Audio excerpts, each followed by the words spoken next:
Los Angeles was beautiful in January, the kind of clear winter day that felt like a postcard come to life. But as the sun began its slow descent, a black plume of smoke curled into the sky, visible from miles away.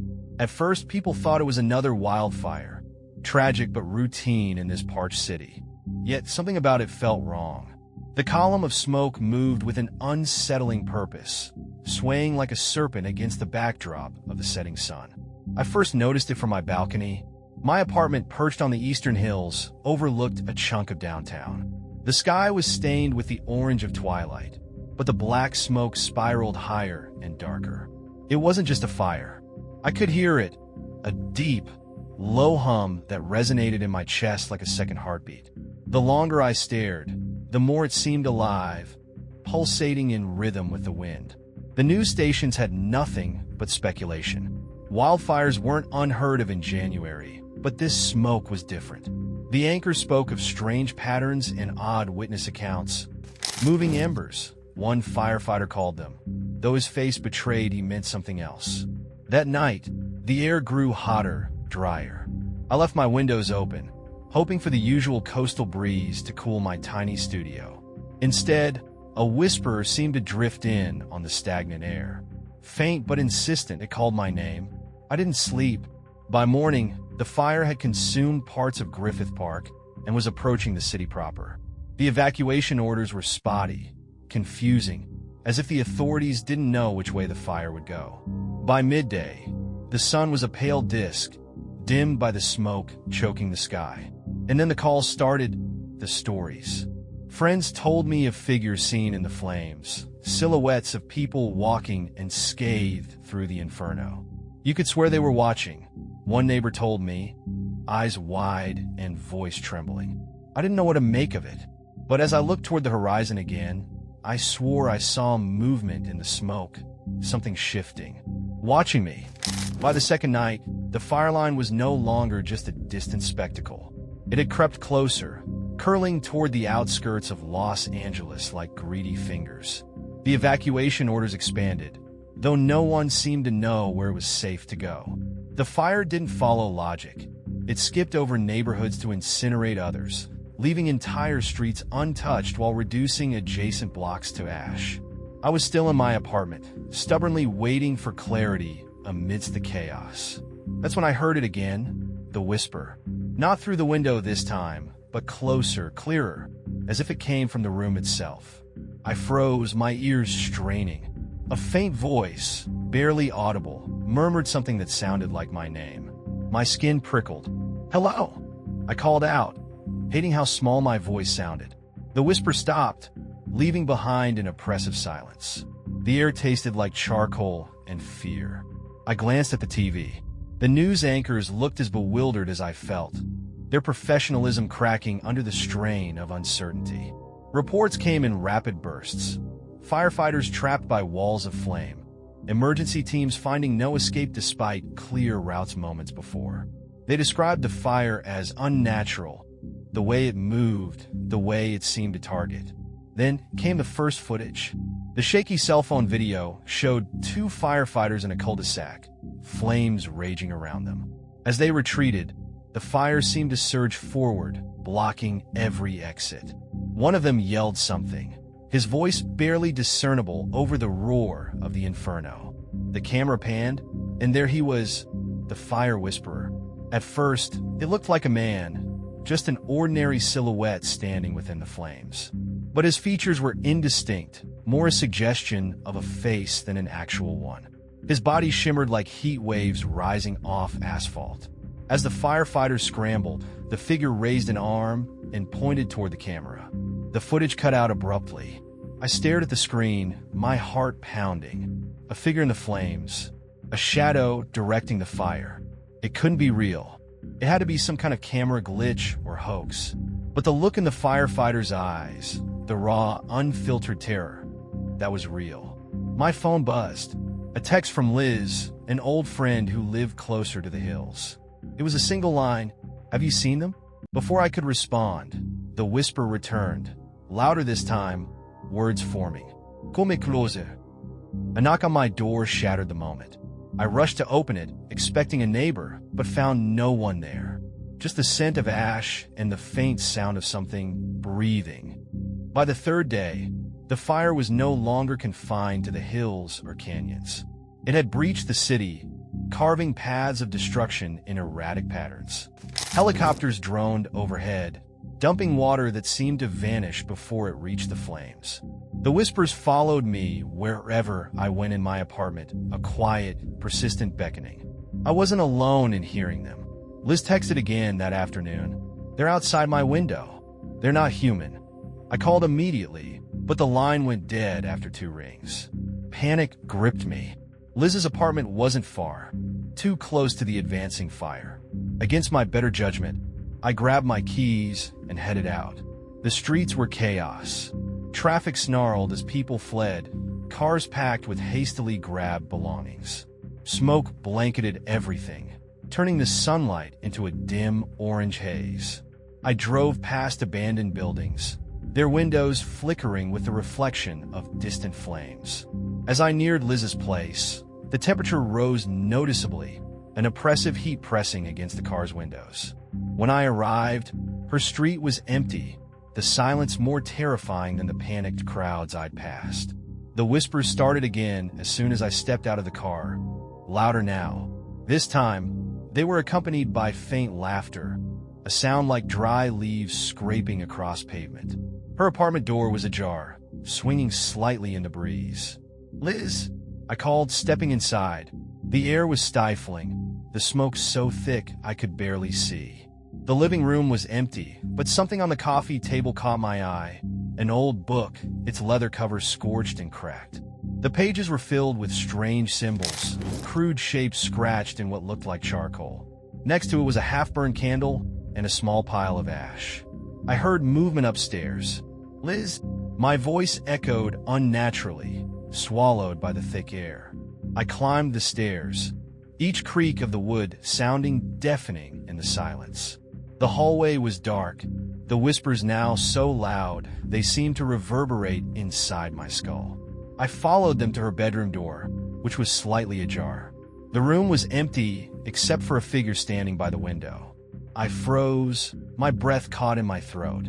At first I thought it was Liz, her frame, her posture, but the closer I looked, the less human she seemed. Her head turned toward me, her features shifting like smoke caught in a draft. "Liz?" I whispered, though I knew it wasn't her. The figure raised a hand and pointed past me, toward the window. I turned, expecting to see flames, but instead, I saw the skyline of Los Angeles. Smoke twisted in the air like a living thing, and within it, dozens of dark shapes moved. Watching, waiting. When I looked back, the figure was gone, replaced by a single line scrawled on the wall in soot. "The heart of the flame awaits." The whispers surged, deafening now, and I stumbled back, slamming into the wall. As I fled down the stairs, the house seemed to shudder, the heat intensifying until the air itself felt alive. I burst outside, gasping for breath, only to see flames encircling the street. The fire wasn't consuming, it was hurting, toward something deeper, toward the heart. I drove blindly, my hands trembling on the wheel as the city's streets warped around me. The smoke grew thicker, and the whispers followed, slipping into the car like a draft through an open window. They weren't just in my head anymore. They filled the air, a chorus of voices overlapping in eerie harmony. "The heart awaits. Come closer." Every turn seemed wrong, every road leading deeper into the chaos. The fire wasn't just consuming, it was directing. Homes burned in neat, unnatural patterns, flames licking up the walls like hungry fingers. Ash fell like snow, coating my windshield and making it nearly impossible to see. The GPS on my phone flickered, jumping between streets that didn't exist.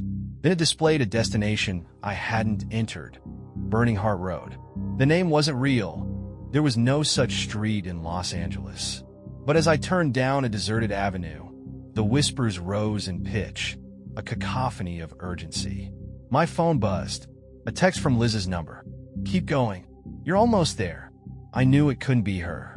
I had seen the shifting thing that had worn her shape, but against every instinct, I followed the directions. The city grew unrecognizable. Buildings stood untouched by fire, but were strangely empty, their windows like dead eyes staring into the smoke. Shadows flickered in the corners of my vision, not cast by anything I could see. The air grew hotter, the heat suffocating even inside the car.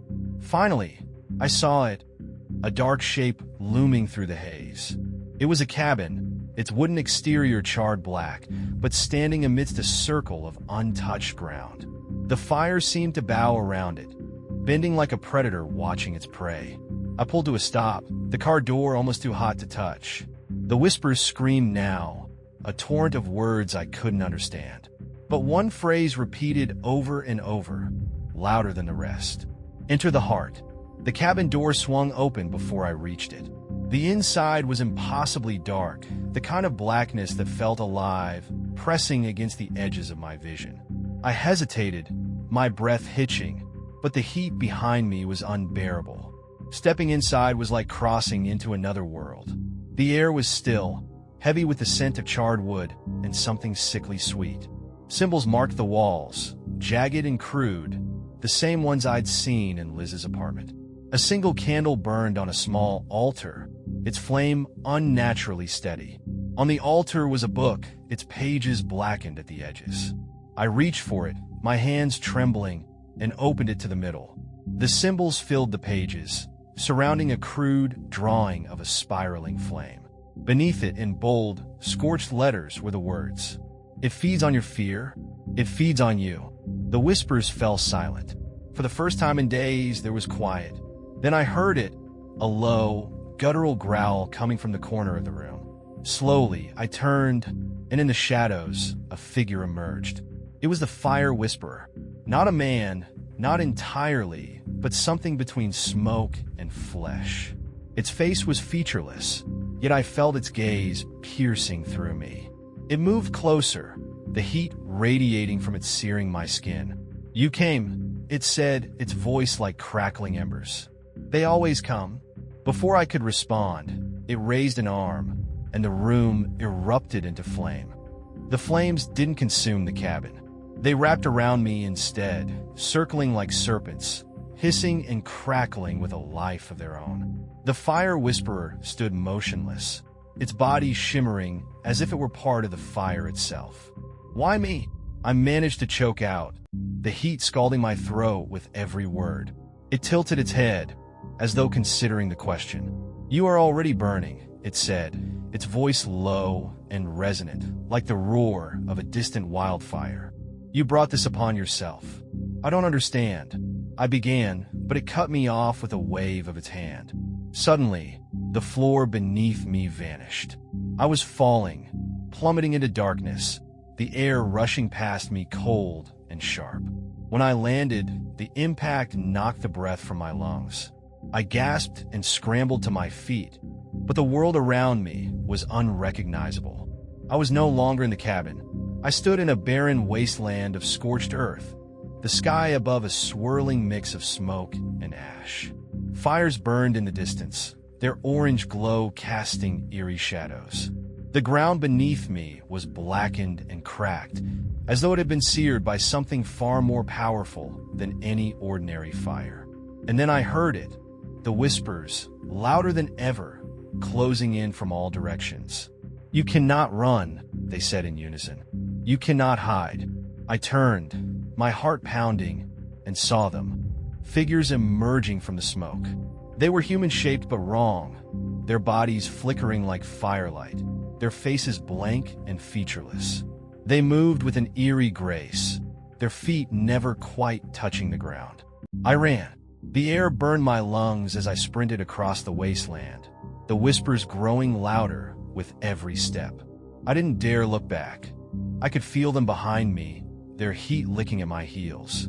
Ahead, the land sloped downward, and I saw a jagged opening in the earth. Amine, the entrance yawned open like a mouth, its edges charred and crumbling. I had no other choice. I plunged into the darkness, the cool air inside a brief relief from the oppressive heat. The whispers followed, echoing off the walls, and I realized with a jolt that they were not just sounds. They were words, familiar and sharp. Your failures, your lies, your fear. I stumbled, nearly falling, and the light from the flames behind me illuminated the mine's walls. They were covered in symbols, the same ones I'd seen in the cabin and Liz's apartment. The deeper I went, the stronger the whispers became, until they were no longer whispers at all but screams. Then the mine opened into a cavern, vast and glowing. At its center was a pit, and within it burned a fire unlike any I had ever seen. It was alive, its flames writhing and twisting like living things. The fire whisperer stood at its edge, waiting. "This is the heart," it said, gesturing to the pit. "Your fear brought you here. Your choices will decide if you leave." The figures from the wasteland emerged behind me, blocking the way out. Their featureless faces turned toward me, and I felt their gaze like a physical weight.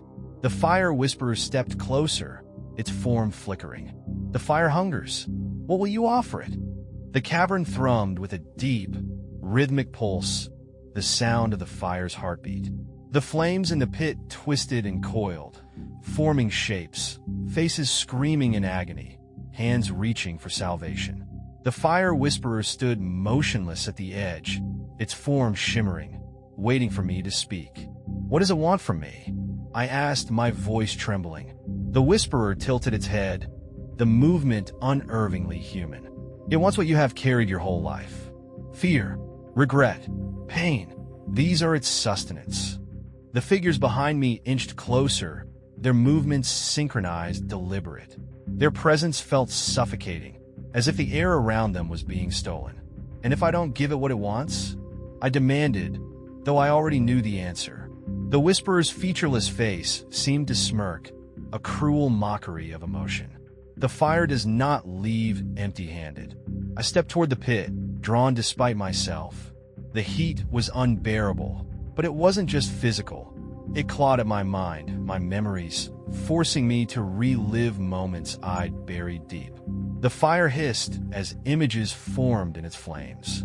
My mother's face, pale and gaunt, as she whispered her final words to me from her hospital bed. The day I'd driven away from Liz years ago after an argument I couldn't remember now, leaving our friendship to smolder. The faceless figures in the smoke, a reflection of every time I turned away when someone needed me most. The flames seemed to laugh, a mocking crackle that filled the cavern. "You are no stranger to fire," the whisperer said. "You've lived with it all your life. Let it consume you now." I turned back to the figures. They stopped their advance, as if waiting. I realized with a jolt that they weren't here to attack. They were here to judge. The whisperer stepped closer, the flames casting grotesque shadows across its shifting form. "The fire can take your pain, but it demands a trade. What will you offer to keep it at bay?" The pit surged, the flames reaching higher, a hungry roar filling the space. I thought of Liz, of the people fleeing the city, of the smoke spreading ever further. This wasn't just about me. The fire would keep growing, devouring everything in its path, unless I found a way to stop it. My heart raced as I realized what the whisperer meant. The fire didn't just want memories or fears. It wanted something real, something tangible. It wanted a life. The heat grew unbearable as I stood at the edge of the pit, the fire roaring louder with each passing second. The cavern seemed to close in, the walls pulsing with the rhythm of the fire's heartbeat. The faceless figures behind me loomed closer, their silent judgment weighing heavy on my shoulders. The fire whisperer stepped forward, its form flickering like a dying ember. "The fire grows impatient," it said, its voice like a crackle in the wind. "It will not wait forever." "What do I have to give?" I demanded, my voice breaking. The whisperer didn't answer immediately. Instead, it gestured to the pit, and within the flames, I saw images flicker. My own face, my body wreathed in fire. The flames danced around me, consuming me, but my expression wasn't one of pain. It was peace. "You can offer yourself," the whisperer said. "In the cycle, become part of the fire, and it will rest for now." "For now?" I asked, the words cutting through my panic. The Whisperer tilted its head. The fire is eternal. It cannot be extinguished, only appeased. What you offer will delay its hunger, but not end it. I looked back at the faceless figures. Their presence was oppressive, their silent stares unrelenting. I thought of Liz, of the city burning above me, of the stories I'd heard of firefighters trapped, their cries echoing in the smoke. There has to be another way, I said, desperation clawing at my chest. The Whisperer paused, the flames dimming for a moment. You are not the only one the fire desires, it said. Bring another, one whose fears outweigh your own, and the fire will feast. The pit surged, and an image flickered within the flames. Liz, her face pale, her eyes wide with terror. I felt a wave of nausea wash over me. No, I said, stepping back. I won't. You would not be the first to make such a choice, the Whisperer interrupted. Every fire begins with a sacrifice. It has always been this way. The figures behind me moved closer, their faceless forms bending and shifting. One reached out, its hand brushing my shoulder, and a wave of cold terror shot through me. You cannot save them all, the Whisperer said, but you can save yourself. The pit flared, the flames reaching hungrily for me. My mind raced, torn between the impossible choices. Sacrifice myself and buy the city time, or condemn someone else to the flames. The fire's roar grew deafening, its heat searing my skin. You must decide, the Whisperer said, its voice a whisper and a roar all at once. The cavern seemed to pulse with anticipation as the fire roared louder, its flames twisting into shapes, faces, hands, screaming mouths. The fire Whisperer stood motionless, waiting. The faceless figures behind me crept closer, their silent presence pressing against my mind. I took a step back from the pit, my thoughts racing. Could I do it? Could I offer someone else to the flames to save myself? My mind flashed to Liz, her laughter, her kindness, the way she had been there for me when no one else was, the way I had abandoned her when things got hard. No, I said aloud, my voice trembling. I won't. The fire Whisperer tilted its head, its form flickering. You misunderstand, it said, its tone almost amused. The choice is not yours to refuse. The fire will take what it needs. You are merely the one to guide it. The pit surged again, and within the flames, I saw another image. A firefighter trapped by a wall of flame, their face contorted in terror as the fire closed in. The vision shifted, showing a family huddled in their home, the firestorm raging outside. The Whisperer stepped closer, its heat searing my skin. The fire has already chosen its sacrifices. You have the power to delay its hunger, to save those who can still be saved. I shook my head, tears streaming down my face. This isn't a choice. This is life, the Whisperer interrupted, its voice a crackle of disdain. This is the way of the fire. The weak burn so the strong may endure. The pit flared, and I felt its heat envelop me, pulling me closer. The faces in the flames screamed silently, their eyes pleading. Decide, the Whisperer commanded. Offer yourself, or lead the fire to another. But decide quickly. I stepped to the edge of the pit, my body trembling. The thought of throwing myself into the flames was almost a relief, a way to end the torment, to silence the whispers. But the fire's hunger wouldn't stop with me. My gaze flickered to the faceless figures. They had stopped moving, their featureless heads tilted as though waiting. I thought of Liz, of the city, of the countless lives the fire would devour. And then I realized this wasn't about saving myself. It wasn't even about saving others. It was about control. I won't play your game, I said, turning to the Whisperer. My voice wavered, but I forced the words out. I won't lead the fire, and I won't be its sacrifice. The Whisperer's form rippled, the flames around it flaring violently. For a moment, it seemed to grow taller, its shadow engulfing the cavern. Fool, it hissed. You think defiance spares you? The fire does not forgive. The ground beneath me trembled, and the pit surged upward, flames spilling out like a wave. I stumbled back, the heat scorching my skin as the fire spread, consuming the cavern. The figures behind me dissolved into smoke, their whispers fading into the roar of the flames. The whisperer raised an arm, its form blending into the fire, and I felt the heat close in, suffocating. Then, just as the flames reached me, I fell. I hit the ground hard, the air forced from my lungs as I landed in a cold, damp expanse. For a moment, all I could do was lie there, my body trembling, my mind racing to comprehend what had just happened. The roar of the flames was gone, replaced by an eerie silence. The air here was different, heavy and damp, carrying the scent of wet earth and decay. I pushed myself up, wincing as my burned skin protested.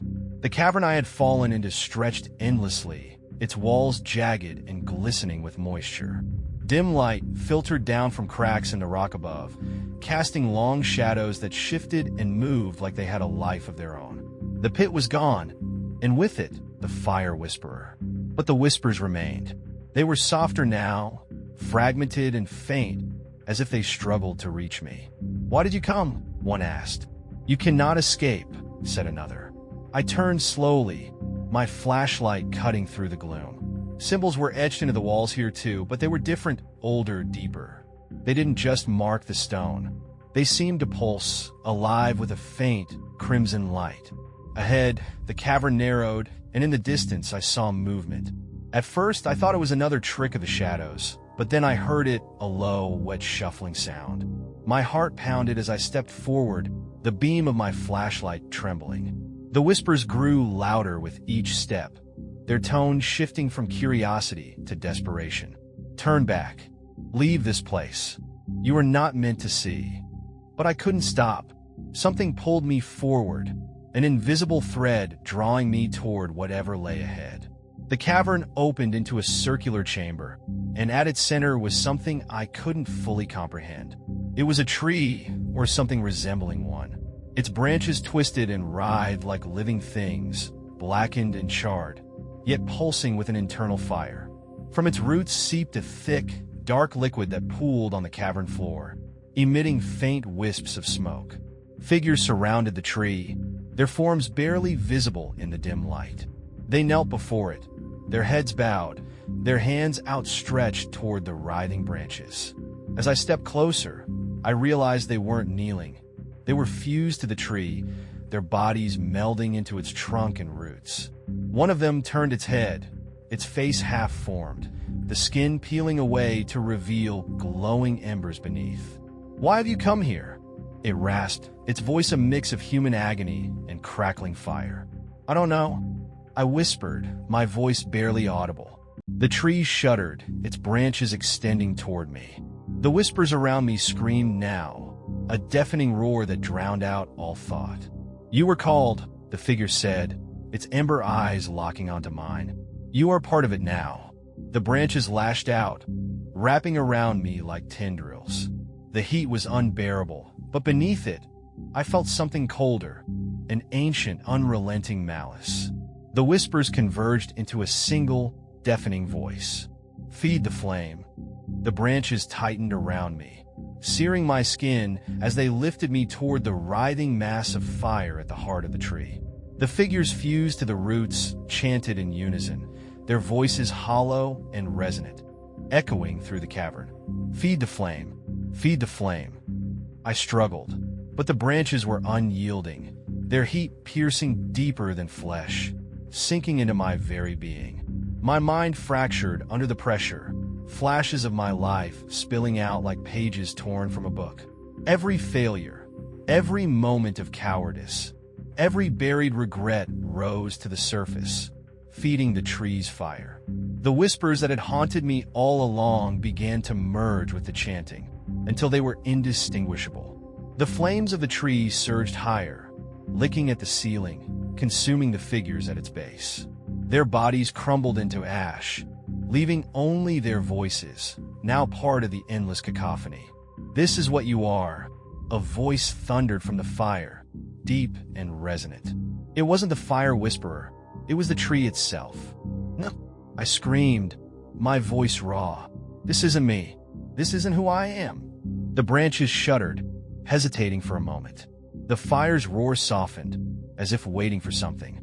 The visions in my mind slowed, revealing not just my failures, but the moments where I had fought, where I had loved, where I had tried. I felt a spark of defiance rise within me, small but steady. "You don't control me," I said through gritted teeth. "You're just fire. You take, you destroy, but you don't create. You don't decide who I am." The branches recoiled, their grip loosening. The tree trembled, its flames flickering erratically. The chanting faltered, the whispers quieting for the first time. "You cannot escape," the tree said, its voice laced with anger now. "You are part of the cycle. You will always be part of the fire." "Then I'll burn with you," I said, pulling free from the branches and hurling myself toward the base of the tree. The fire engulfed me instantly, its heat blinding, its roar deafening. I expected pain, but instead I felt clarity. The flames didn't consume me. They revealed me. My fears, my regrets, my anger, all burned away, leaving only a raw, unbroken core. The tree screamed, a sound of pure rage and agony, as the fire turned inward, collapsing on itself.